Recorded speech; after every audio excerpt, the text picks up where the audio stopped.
It's my pleasure to introduce Dr. Vora and Dr. Malhotra from Henry Ford in Detroit. I remember hearing their talk in New Orleans a few years back, and I thought it was the best negotiation session that I had heard, and so I really wanted to bring them back to do this again for you guys. So it's really my pleasure to welcome them because I appreciate everything I learned in this session. So thank you guys for joining us, and I hand it over to you. Thanks a lot. So we're going to be talking about negotiations, specifically in the context of healthcare. It's sort of a fun topic, and I think for a Sunday around 11 a.m., hopefully we'll keep you guys awake and give you a couple things to take home and try. As was mentioned, my name is Manu Malhotra. I'm the Associate Chief Medical Officer at Henry Ford Hospital and a faculty member in the Emergency Department. My name is Taher Vora. I'm going to walk around a little bit down here. Hopefully everyone can see me okay. I'm the program director at Henry Ford Hospital in Detroit, Michigan also. And I'd like to also thank our moderators for having us here today. We're really excited to talk to you. I am a little housekeeping. I'm going to warn you ahead of time. We are going to have a practical exercise that we're going to pass out in a little bit. And we're going to try and fit in a case at the end, which you're going to need to pair up with somebody. So at some point, if you guys want to just find a partner or something or kind of move a little bit up or whatever, at your leisure while we're talking. So I'm going to start off with some goals and objectives just to kind of cover. So we're going to review the evolution of negotiation theory. We're going to introduce concepts related to negotiation. We're going to review biases that may be barriers to communication, and then we're going to give you some strategies that you can potentially use to actually influence people when you're having conversations or negotiations in the future. So let's start off with a definition. Maybe just poll the audience. Who feels like they've been in a negotiation the last week with somebody or other at some point? Good. Excellent. For those of you that didn't raise your hand, I would challenge you that you probably have. Everything that we do, for the most part with other people, involves some level of negotiation, whether it's professional or personal, and it falls under this definition in some way. So it's a dialogue intended to resolve disputes, to produce an agreement upon courses of action, to bargain for individual or collective advantage, or to craft outcomes to satisfy various interests. And, what we really want to do a little bit is kind of teach you about that and give you some really practical definitions and strategies to just get started. So introduce some concepts and whet your appetite going forward here. Okay, so negotiation, what is it and how do we start looking at it? Obviously, we've probably been negotiating ever since the first caveman had two pieces of meat and one of them had a wheel or something like that. But it really wasn't until a couple of decades ago that social scientists and economists got a little interested to say, is this something that we can study? The presumption about negotiation in the past had always been that it was some combination of experience, charisma, and a little je ne sais quoi, and, you could get good at it, but it wasn't really a thing that you could break down and teach. And over the course of the last few decades, what they found is that, yes, they could study it, they could look to see what works, they can make predictions about how people would react in certain circumstances, and most importantly, that you could break it down and teach it. And the old way of negotiating, which has been sort of dominant over the course of centuries, is sort of this very aggressive, winner take all, take no prisoners mentality, where you're trying to get as much out of the interaction as you can with the idea of sort of an art of war perspective. The other side is your enemy. And, I think there is a very prominent political figure right now who sort of made a lifetime of doing that. The only problem with that is that it only works in certain circumstances. You have to have a huge disparate situation of power between the two parties, and there has to be desperation on the other side to want to make a deal to do it in a situation where this sort of win-at-all-cost mentality works. Over the course of the last few decades, what I think people have learned over the years is that the actual process of negotiation can actually uncover value that's otherwise not clearly there, and thereby enlarge the pie and create value. And Dr. Vora is going to talk a little bit more about that and how we've moved to sort of a win-win mentality where, losing $1 for the other team is not required for you to win. So a couple of concepts here, just so we can all be speaking the same language. Is anybody familiar with the term Batna? Okay, Batna is best alternative to negotiated agreement, reservation value, zone of possible agreement, and then interest versus positions in creating value. So the best alternative to negotiated agreement is exactly that. What would you do if you were not able to make a deal in any given circumstance. So let's say you wanted to walk in and buy a car. What's your best alternative to that negotiated agreement?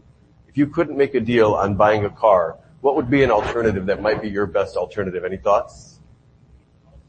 Taking a bus. Yep, that might be your best alternative. What's that? I couldn't hear you. Race the car? Lease. Oh, lease it. Yeah, lease it. Yep, you could lease a car instead of buying it. Absolutely. So depending on your circumstance, it would sort of change what the best alternative is. But it's very important to know what that best alternative to negotiated agreement is, because it informs your walkaway point. How you value your best alternative to negotiated agreement is your reservation value. So in sort of a simplistic example, let's say you want to buy a house and it's listed for $300,000. You've seen an identical house and have been able to negotiate it down to $295,000. Now you want to engage in this negotiation and try to bring that price down.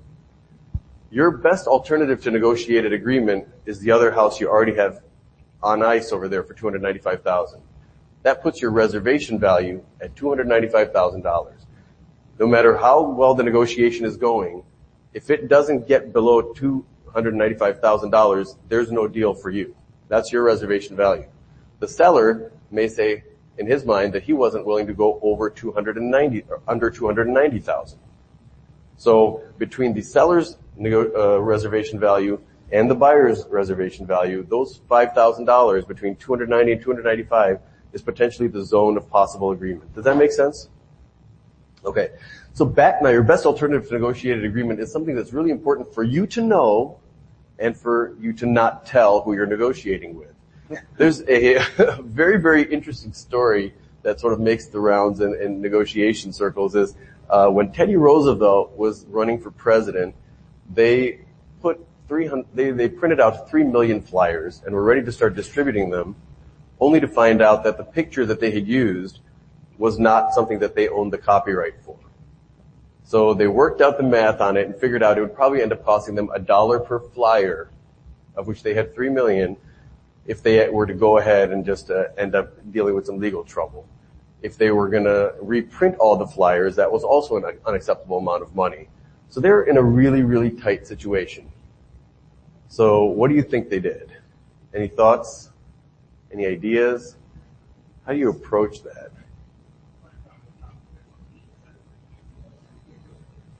Say that again.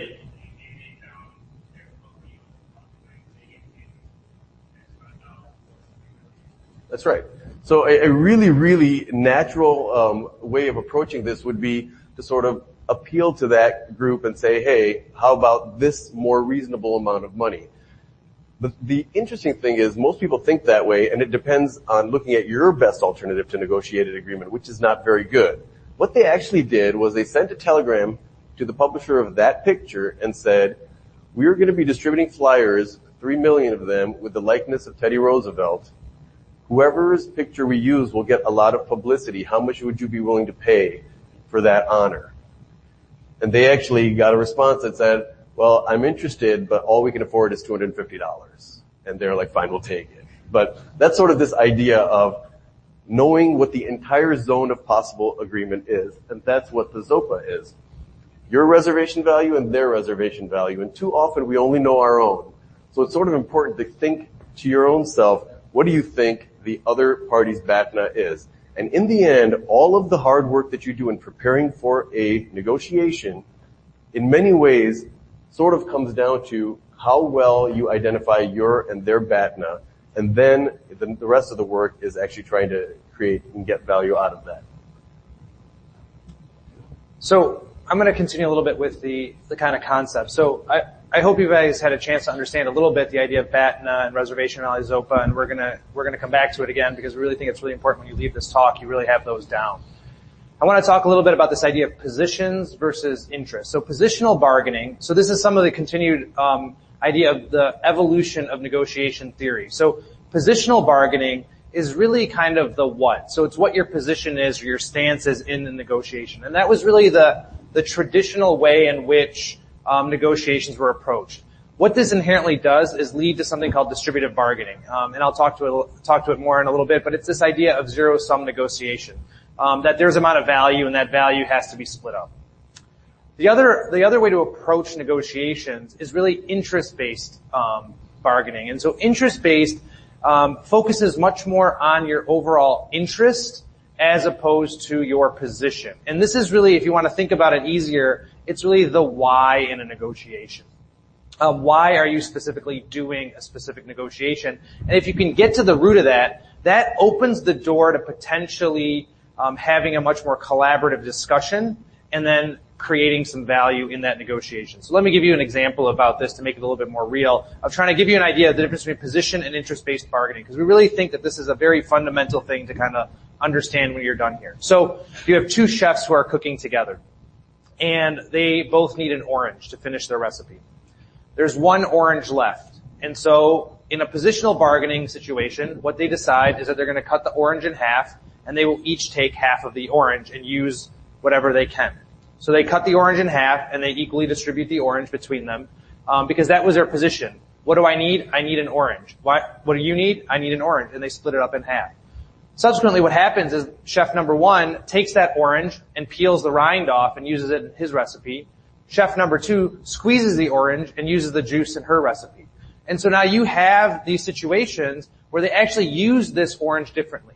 If they would have approached this in an interest-based bargaining modality, where they would have tried to explain why they wanted the orange, they could have both had the equivalent of a whole orange. One could have taken the rind of the whole orange, and the other could have taken the juice of the whole orange. So in that sense, what they would have done is create value. And so that's what I kind of want to help you understand, is this idea of a fixed pie situation of value and a creating value situation. And what interest-based negotiations or approach does is it potentially helps you unlock value. So in a fixed pie world, it's the analogy of having a pie. And when you're negotiating with somebody else, all you're really trying to do is decide who gets what part of that pie. Zero-sum negotiations, distributive bargaining, or distributive negotiations. Those are the terms for that. The idea of creating value is that if we can engage in a collaborative conversation, we potentially can unlock some hidden value and thereby, quote unquote, grow the pie.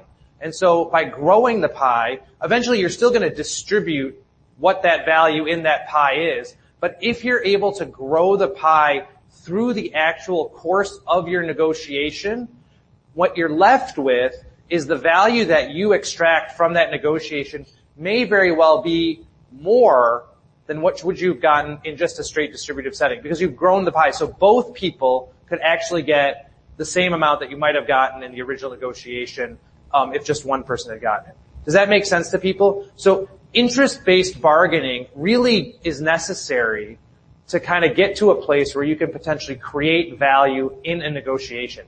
Now, you may not always be successful in creating value. That's not necessarily an outcome that always will occur in interest-based bargaining. But without interest-based bargaining, you almost can't create value. And so that's the kind of dichotomy there that you really need to be aware of as you go forward. So we're going to take a little bit of a break here and change gears. And we're going to ask you to do some of the practical exercises that we have laid out in front of you. If you did not get one of the practical exercises, please let us know. I'll come back around and pass it around. And I want you to take 5 or 10 minutes and just go through the questions, and then we're going to go through the answers. And the idea being that hopefully by doing these simple exercises, it will really take these concepts and help you fully understand what they are.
Come on in, everybody. We got started a little bit early, but don't worry, we have a little bit of time. We'll catch you up.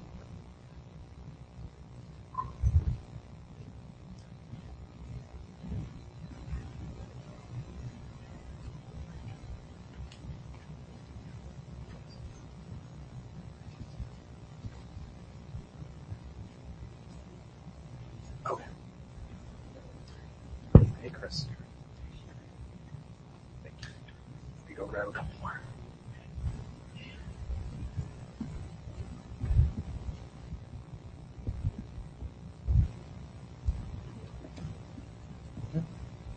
So, yeah, go ahead, do the whole thing. We'll go through.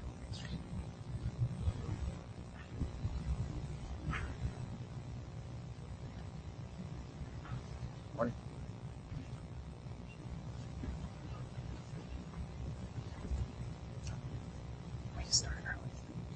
You're not late. You're good.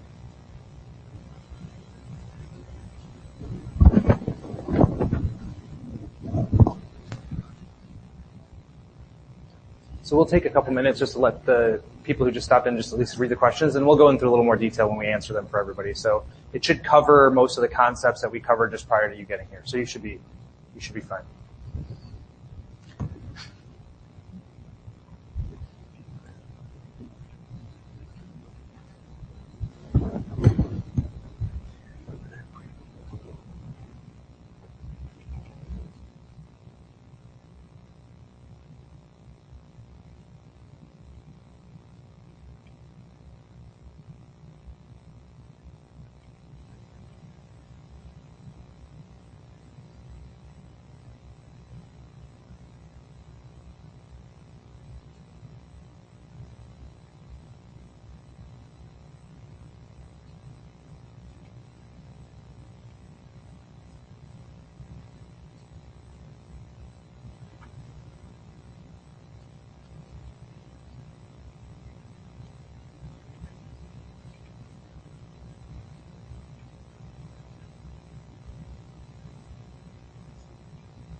I don't think we should waste.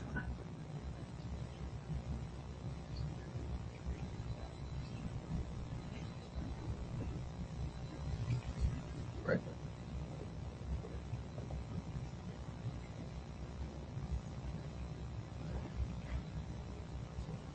Okay, we're going to go ahead and get started with these exercises. I know that some people just walked in. I do apologize. We did start a little bit early.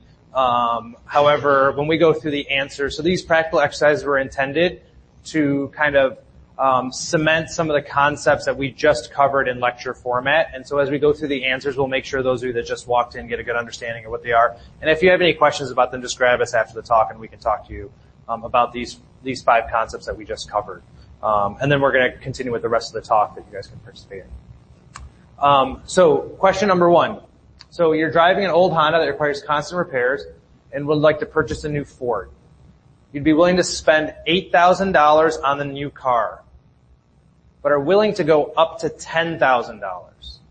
So what is your BATNA? This is your best alternative to negotiated agreement. And what is your reservation value? So again, BATNA, for those of you that weren't here earlier, is going to be what you would do. It's the what you would do if you aren't able to get a negotiation that's settled or that you agree upon. And your reservation value is the when you would do it. So it might be the amount or at the point at which you would walk away. So it's your walk away point. So what is your BATNA? Does anybody who was here for the whole talk have an answer for us? Take the bus. Anybody else? Keep fixing your car.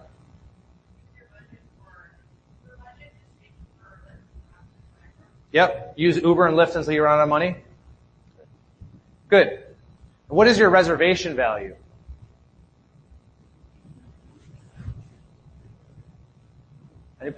$10,000. Good. So you're willing to go up to 10, so that's your reservation value, and that's when your BATNA would kick in. So an example is continue driving your old Honda and paying for repairs, which someone had said, but all the other, there are no right answers necessarily to your BATNA. Your BATNA is going to be very individualized. So question number 2, a Ford car salesperson is trying to sell a new car for $12,000. If the car does not sell by the end of the month, it will go to a fleet sale for a value of $9,000. So what is the car salesperson's BATNA? What is their best alternative to a negotiated agreement? In this case, a sale being a negotiated agreement potentially. Anybody? Fleet sale. Good. What is the car salesperson's reservation value? $9,000. So that's the number. So the fleet sale is going to be the what, and the when would be the how much would be $9,000. So subtle difference, but you're right there. So the car sale to a fleet is the BATNA. So that's what's going to happen. And at $9,000, that's when the BATNA would potentially kick in for that salesperson. So based on the scenarios that we described above, what is the Zopa for a possible deal between you and the Ford car salesperson? What is the Zopa range between you and the car salesperson based on the data that you had in the first 2 questions? Excellent. $9,000 to $10,000. Perfect. So the deal has to happen somewhere in there, okay? Between $9,000 and $10,000. Your max is 10, that's your reservation value. Their low is 9, that's their reservation value. So it's unlikely that the deal would happen anywhere outside those reservation value if people are following their rules. All right. So we're going to change gears a little bit. Yeah, moving on to something a little bit more clinically relevant. You've got a patient with the worst headache of their life, and you would like to get a CT and LP to rule out subarachnoid hemorrhage. Let's talk about what your position is, your interest, and what some of the interests of your patients may be. So what's your stated position as a physician here? Okay, you don't want to miss it. That's really good. But what was the position in this negotiation? Yeah, that's the presented position of wanting to do a CT-LP. I think there's a pretty insightful comment about what is the interest that you have. Your interest is that you don't want to miss it. You don't want to miss a life-threatening process that's going on. What is the patient's position? Oh, absolutely. Let's say they don't want to have a CT-LP. Their position and your position are incompatible. But is it possible that your interests are still compatible? It's very likely that their interest would probably also include ruling out life-threatening diagnoses. And there may be other ways to sort of address exactly what needs to be done to get to that interest, even if it doesn't include an LP. All right. So you're negotiating with your employer for more release time so you can complete more academic work. What is your position in this?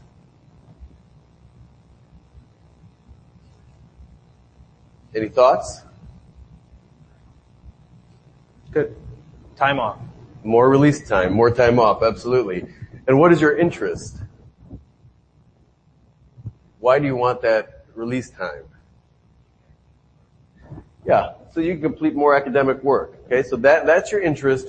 Your position is that you need more release time. So are there situations in which your employer could help you meet that need meet that interest without necessarily addressing that specific position.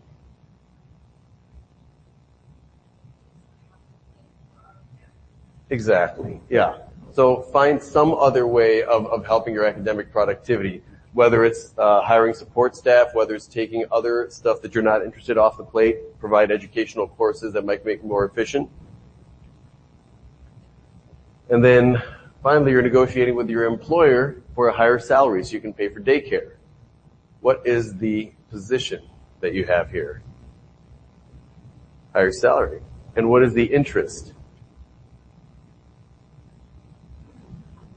Daycare. Right. So is there a way in which the interest can be met without specifically meeting the position? Obviously, if they provide free daycare. So, the reason we spend a fair amount of time sort of really pushing on this point of positions versus interests is because in the most contentious of negotiations, positions are often absolutely mutually exclusive of each other. But there is some overlap in interests, and that's really what you want to focus on.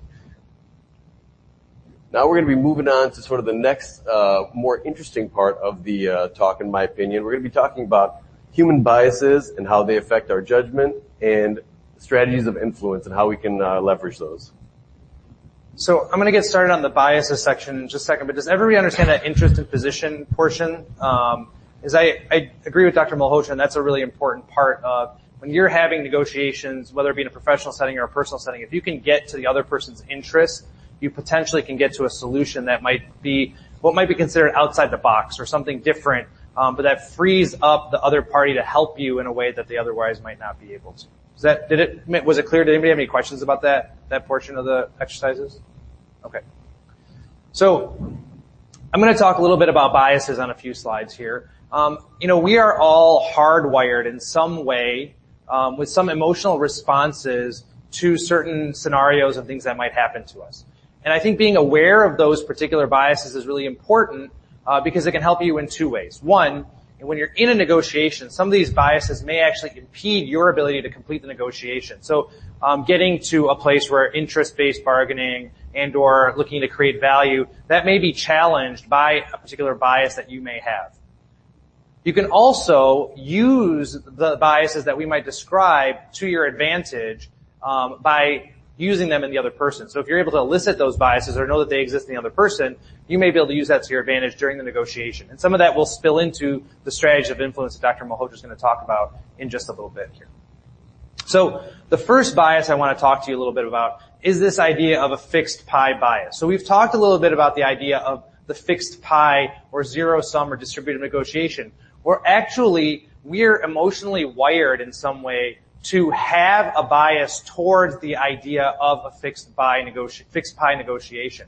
So the idea is that if you gain something in a negotiation, I must be losing something. That's kind of hardwired in us. And so the alternative is also true. If I gain something, it's potentially coming at expense of you. Now, what we've tried to show you is that's not always the case. There are ways to have a negotiation where you can create value. But if you're not aware of this particular bias going into a negotiation, you could pretty quickly fall into a routine that's going to make it really hard for you to have a collaborative negotiation to create value and try and get to a win-win scenario, if you've heard that term before. And so being aware that this bias actually does exist is really important if you want to get to that end goal. So we all have this bias. And you can kind of think about this if you go back to the last time you negotiated over a car or something like that, is that you just assume that if the price is coming down a little bit, that somehow you're getting screwed in some other way. And that's just not necessarily always the case. There are hidden things that you may not be aware of. Maybe not in the car scenario, but in some other scenarios. The next bias that I really want to talk to you about is this idea of a vividness bias. And so what I mean by vividness bias is sometimes there are aspects of a scenario or a negotiation in this case that because of the way that they're framed or the way they might exist have an outward importance to what their actually importance is in the true overall scope of that scenario. So classic example is this is why ATLS was developed and exists in the first place, is because when people would walk into a trauma resuscitation and somebody had this open tib-fib fracture with both ends of the bone sticking up straight in the air, they would focus and rush to that because for a human being, that is a very vivid thing. Bone sticking out of skin with bleeding is something that they rush to. And people would forget that they weren't breathing. And patients would die. And so now, forcing people to go through a systemic evaluation of a trauma patient in a method that addresses the things that are the most important helps those that are not that sophisticated in trauma care to make sure they don't miss important things at the expense of something that is more vivid. So some of you may have already or some of you are junior faculty, some of you are getting ready to kind of approach job negotiations. What is the most vivid thing? What is the vividness bias going to kick in for a job negotiation? Salary, money. It is the most quantifiable aspect of a job negotiation. Hours may be another one for emergency physicians. These are things you can put numbers to. We're data people, and you can have the presumption of comparing apples to apples across jobs. And so it's going to take on a very large vividness bias.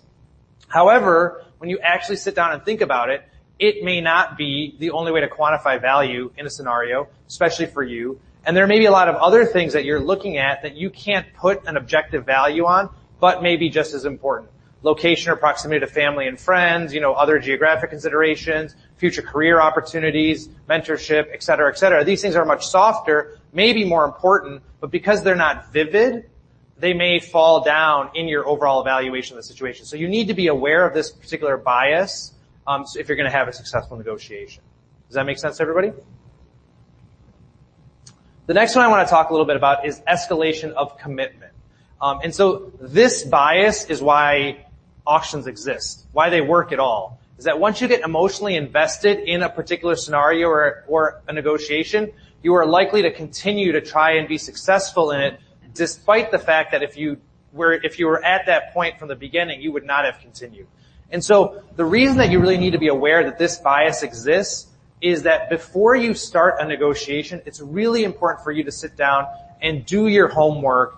And depending on the kind of person you are, maybe actually write something out or at least be aware of what your Batna is, what your reservation values are. Now, these things may change in the course of a negotiation as you learn more information and change your parameters, but you should be very objective and thoughtful about these particular areas of your negotiation so that you're not emotionally invested in just making decisions later because of this particular bias that you may have. Does that make sense? This is the chasing a price on a house well past your budget because now you're attached to that house. But if you would have known that before you started, like you had a reservation value that you weren't going to go past, that was done with really good reason. But now you love this house and you love this neighborhood and you can't possibly imagine your life without it, et cetera, et cetera, et cetera. And now you're way overpaying for a house that you otherwise didn't have any interest in being in the first place.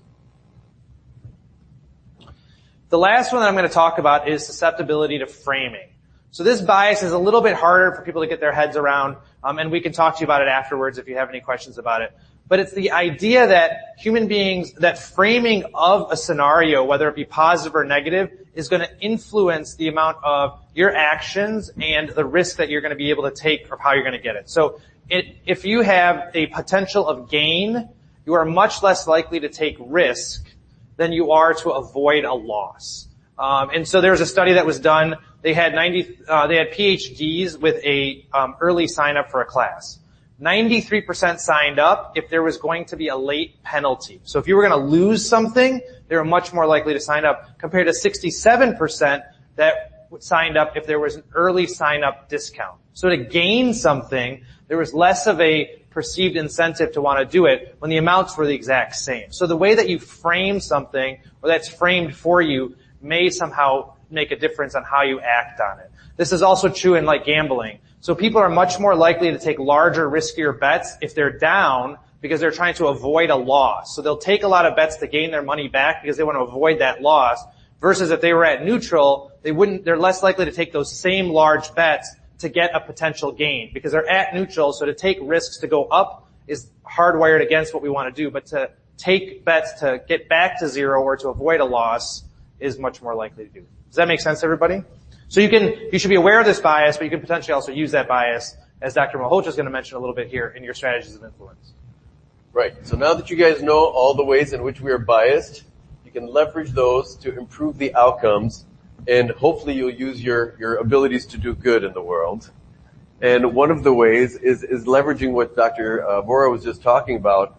Loss aversion is actually a pretty powerful motivator, and we know that intrinsically, because when you have a leaving against medical advice conversation with patients, you very rarely see anybody painting a picture about what a good and healthy life they'll have if they stay in complete treatment. You automatically go to, if you leave, you could die. If you leave, your arm will fall off, or some other sort of dramatic loss, because it is the loss aversion that you're really trying to tap into there. People do not want their lifestyle to become worse. They're very attached to that status quo. A potential gain has some interest, but nothing like at least not losing something. Okay. So there is a very, very interesting study that was done a few decades ago, actually, at Harvard, where they looked at a very specific issue. What they did is they took their library and they took all of the Xerox machines and they put out of order signs in all of them except for one, and then they created these sort of longer lines, and then they had somebody walk up to the front and say, "Excuse me, do you mind if I cut in?" And this person only had like 3 or 4 pages, and about half the time, somebody would let them cut in. Then they changed this script very slightly, and they said, had the person with 3 or 4 pages come up and say, "Do you mind if I cut in because I have to make copies?"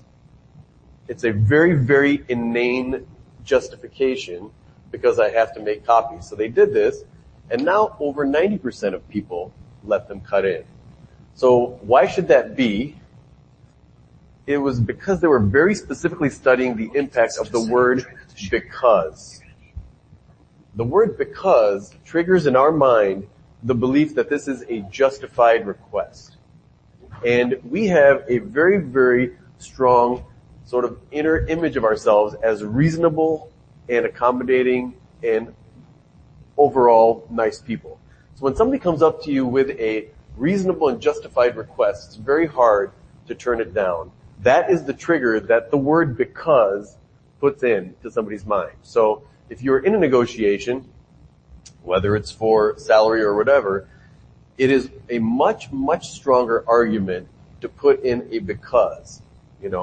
I was hoping the salary would be higher because this is a 4-year program that I'm coming from, because I did a fellowship, or because I did a rotation out of the country and I bring a different skill set and interest. Whatever the case is, you have to come up with some justification, even if it's just because it was my impression that the salary would be higher based on my job search so far.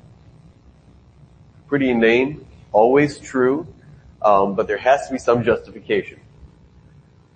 So now, I don't know if some of you guys might be old enough to remember, but when the infomercials used to come on TV, they used to end with a statement called, where they would say, "Operators are standing by." Does anybody remember operators are standing by? Yeah, so that used to be pretty much universally the case. Nobody uses operators are standing by anymore, and there's a very specific reason for that. At one point, somebody decided, what if we change the words? And they changed the words to, "If operators are busy, please call again." Did that make a difference? Well, as you can probably tell by this talk and the pattern, it totally made a difference.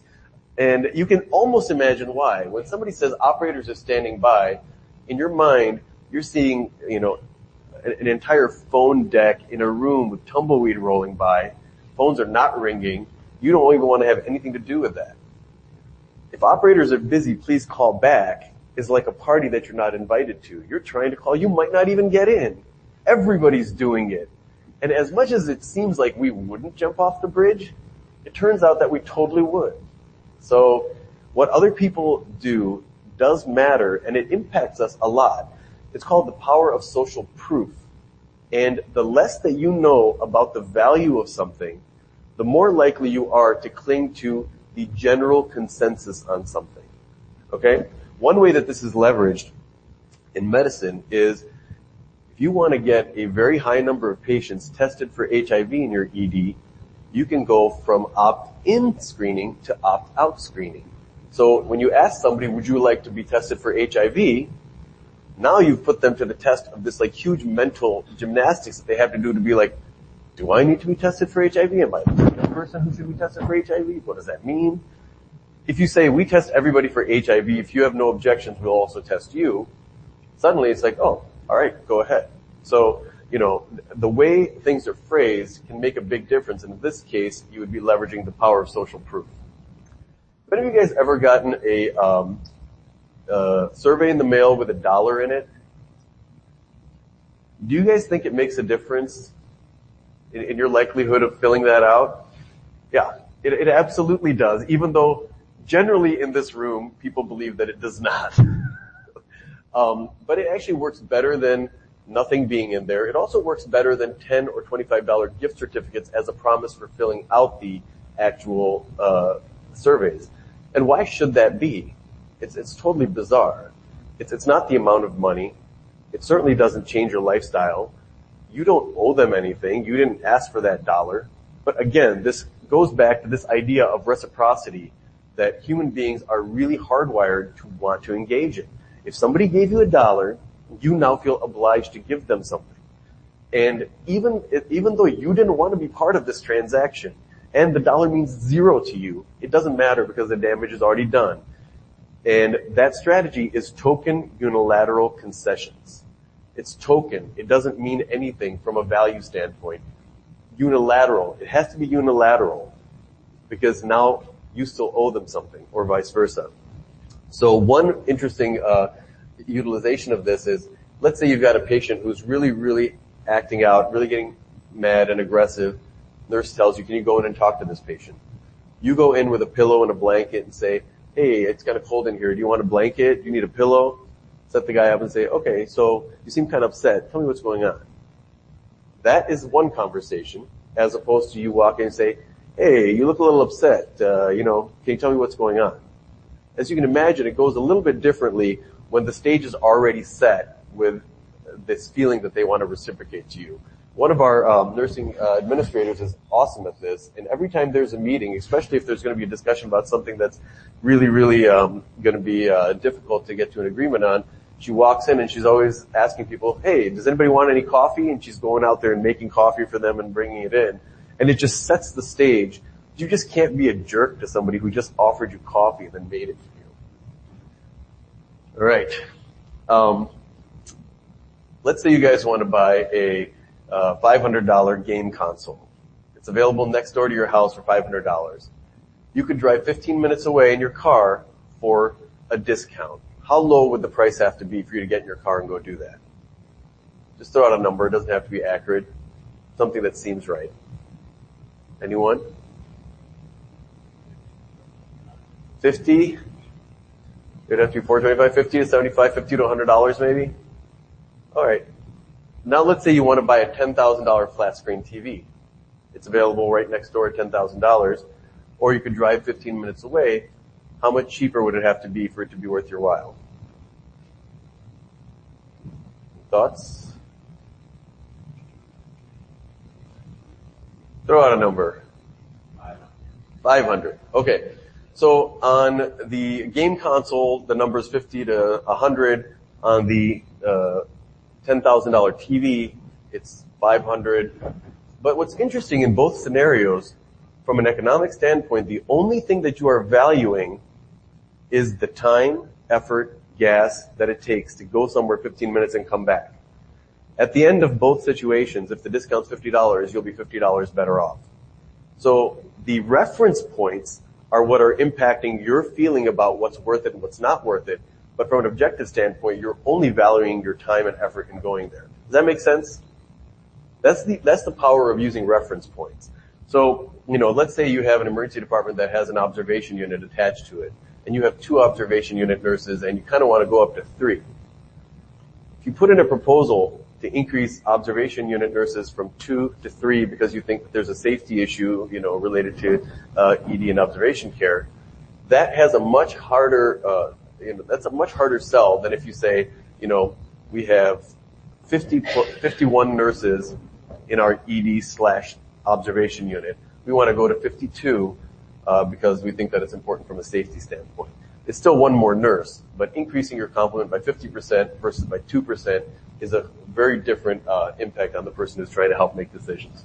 So that's the impact of reference points.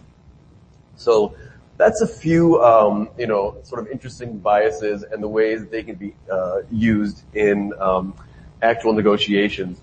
A few of the main points we want to make sure that you guys definitely walk away here with is focus on interests, not positions. In the most difficult of conversations and negotiations, it is focusing on the interest that will get you to an agreement where it didn't seem like one was possible. It is always asking, okay, but why? Or, why do you need that? What are you looking for? And getting more information. And that's why you always want to be listening for more information. Consider both parties Batna. We talked about that briefly. The zone of possible agreement is much wider than it looks like just standing at your Batna. Learn from the process to create value. Dr. Vora spent a fair amount of time on this. Creating value, spending that time to actually learn what those interests are gives you that ability to find previously hidden value. Recognize and leverage biases. Listen before you talk, and it's all about preparation when you get to negotiations. So, I don't know if you have anything else to add. No, so what we're going to do now is that, we really want to give you guys a second to do this case study, because then we have some debrief on it that we think really helps solidify some of these points, gives you an example, an opportunity to try some of these skills in negotiations. So I've handed out 2 scenarios. There's a blue paper and a red paper. They're different. Please don't share them. I need you to find a partner that has the opposite color paper. Read your section. I tried really hard to split them up a little bit. If somebody moved or left, I think I gave a red and a blue around. And so read your section, take a few minutes to kind of understand your scenario, and then go ahead and negotiate with your partner. We're going to give you about 5 or 10 minutes to do this total, maybe 10 minutes total to read, negotiate. And then we're going to do a little 5-minute debrief, and we'll get you done by 11:45.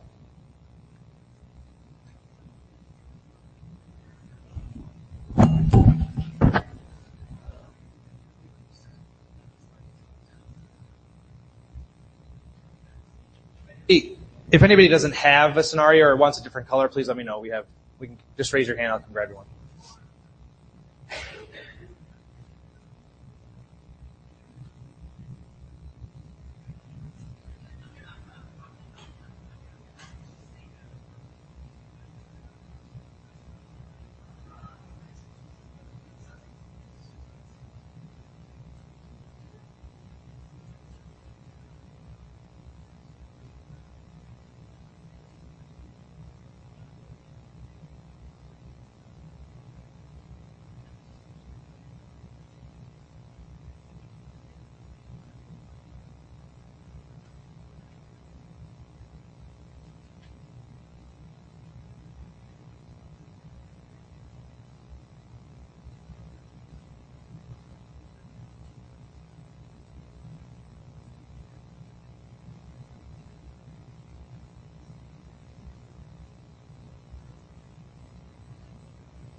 All right, guys, I'd start wrapping it up. We'll give you another minute or two to wrap it up.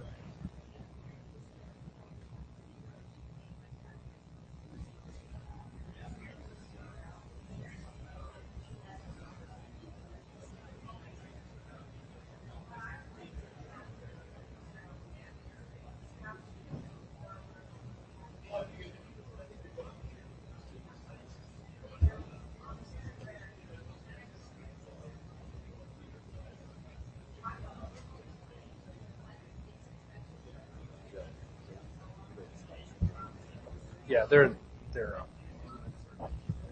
blanks and then the actual same way. It's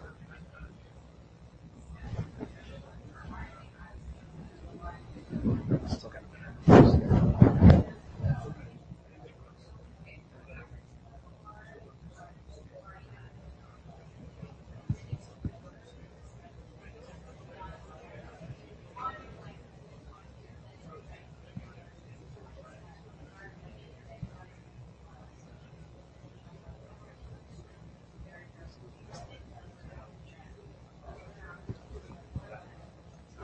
Okay, guys, so I still hear a lot of talking, so I do apologize. I'm going to cut off some of these conversations just in the interest of time and respect for our next presenter.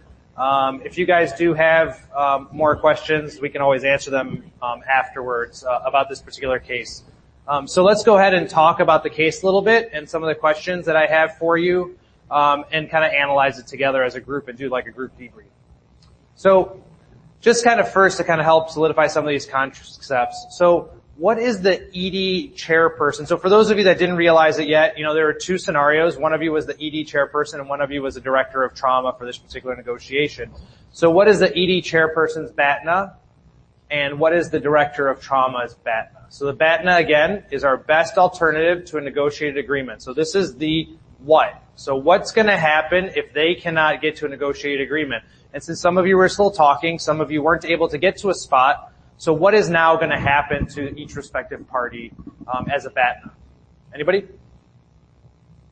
So what about the ED chairperson? What's your BATNA, for those of you that had that scenario? And remember, sometimes the BATNA is not anything good. Right. It doesn't have to be a good Your thing. BATNA is just something really awful. It's just what's going to happen if you don't come to a negotiated agreement.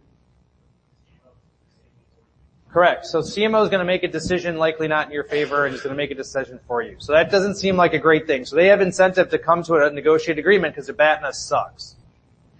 What about the director of trauma?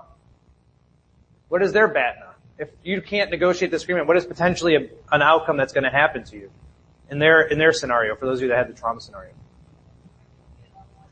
Correct. They won't get level 1 status. Your whole dream in life will go away like a poof of smoke in the air. So they both have pretty significant interest in wanting to come up with a negotiated agreement. So CMO giving full control of trauma resuscitation of the trauma surgery service, and then no level 1 trauma certification due to no captain of the ship resolution. So there are pretty significant things at risk for these two individuals if they're not able to come up with a negotiated agreement. So what is a reservation value for the ED chairperson? What is the walk-away point?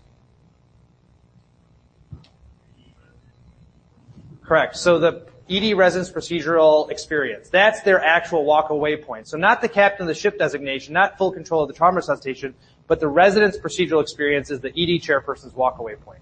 That's really important to know, right? What about the director of trauma's walk-away point?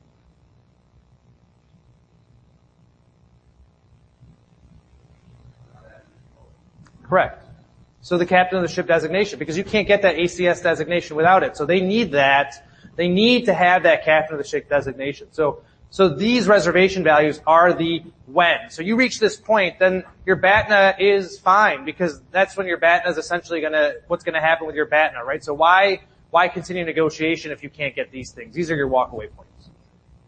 So what is your Zopa? So now this is interesting, right? Because it's a qualitative negotiation, not a quantitative. So what are some Zopas here that you can come up with?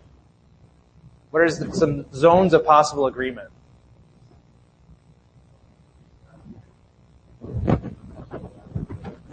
Yeah, so trauma could be the captain of the ship or run the resuscitation, and the ED residents could potentially do the procedure. So there's all sorts of scenarios that you can come up with here. Yeah. So ED everything that falls between those two things. Correct. Those two reservation values, you could potentially have some sort of agreement in there, correct? So ED could retain EM resident leadership and procedural experience. Trauma surgery is the captain of the ship by policy. And then ED attending in the trauma surgery can still collaborate on the care of the patient. So there is potentially a middle ground here. And this is just one scenario. You can have all sorts of variations of these things. But you could potentially come to a place where these two relatively incompatible goals on paper could achieve a solution based on some sort of conversation about what your underlying interests are and coming up with a solution that way. Does that make sense to everybody? This is hopefully a scenario that is true on some way in most of your shops in some capacity. We all have these struggles with our trauma surgery services and our procedural experience. And this is something that actually we had at our shop, and we came up with a solution very similar to this that works really well for us. So it's not necessarily just a pie in the sky kind of idea. So, having conversations with the other party in these negotiations and understanding what their interests are and what your interests are can really get you to a good place. So I'd like to leave you with this idea of when you're approaching your clinical experiences and your clinical shifts and the teaching of our residents, what are the interests of our patients sometimes that we do kind of leave out and forget? And if you can approach some of your negotiations or your conflicts with your patients and keeping their interests in mind, or with your consultants or with your nursing staff or with your colleagues, that it can go a long way to help you kind of get to a successful place in your clinical endeavors also. Okay? Thank you very much for your time. We really appreciate the opportunity to speak to you all today. If you have any questions, please find us. We'll hang out in the back for a couple minutes also after the talk. So, Dr. Malhotra, do you have anything? Thank you. Have a good day.